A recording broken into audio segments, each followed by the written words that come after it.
Congress party बिना मतलब बार बार जो है आरएसएस को बदनाम करना चाहती है। मैं स्पष्ट करना चाहूंगा, कपूर कमीशन ने पूरी तरह से आरएसएस का रोल, उसमें आरएसएस के रोल से इनकार किया था पूरी इन्वेस्टिगेशन के उपरांत।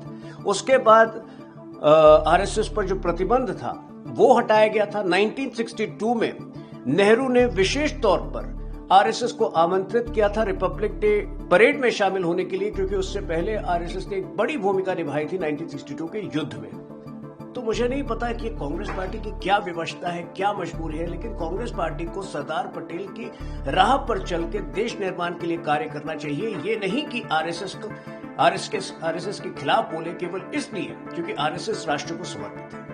इसी प्रकार का शीश महल उन्होंने दिल्ली के अंदर बनाया था।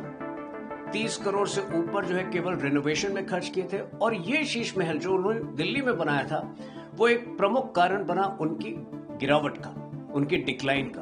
अब आरोप आ रहे हैं कि पंजाब में भी चोरी छुपे इसी प्रकार का शीश महल का निर्माण आम आदमी पार्टी अरविंद केजरीवाल के लिए कर रही है। सबसे पहला सवाल तो ये उठता है कि ये पैसे आखिर अरविंद केजरीवाल और आम आदमी पार्टी के पास आ कहां से रहे? ये लोग क्लेम करते थे कि पब्लिक से फंड उठाते हैं। क्या पब्लिक के फंड को इस तरह से प्राइवेट लग्जरी के लिए उपयोग कर रहे हैं ये लोग?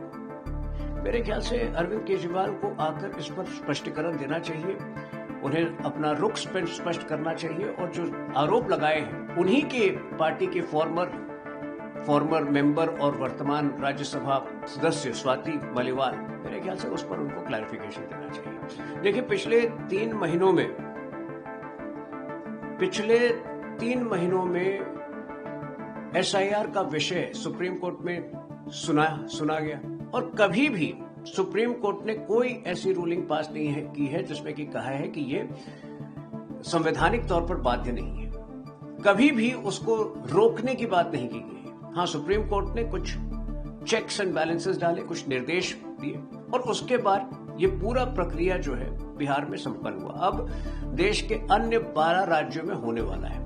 कुछ उसमें 68 लाख इल्लीगल वोटर्स पाए गए। आखिर इस विपक्ष को और विशेषकर टीएमसी को इल्लीगल वोटर्स से क्या प्रेम है? क्या ये इल्लीगल वोटर्स टीएमसी का एकमात्र वोट बैंक बन गया है आज? ये गंभीर सवाल है। दूसरी बात यह है कि ममता बनर्जी हमेशा धमकी देती है कि एसआईआर नहीं होने देगी। उससे पहले जो है धमकी दे रही थी वक्फ अमेंडमेंट एक्ट को लागू नहीं होने देगी। उससे पहले धमकी दे रही थी कि सीए को लागू नहीं होने देगी। देखिए, ये धमकी की राजनीति का भारत के लोकतंत्र में कोई स्थान नहीं है। ममता बनर्जी को अपना आचरण सुधारना होगा। टीएमसी को भारत के लोकतंत्र के लायक बनना होगा। इन 12 राज्यों में एसआईआर होगा और टीएमसी नहीं रोक पाएगी।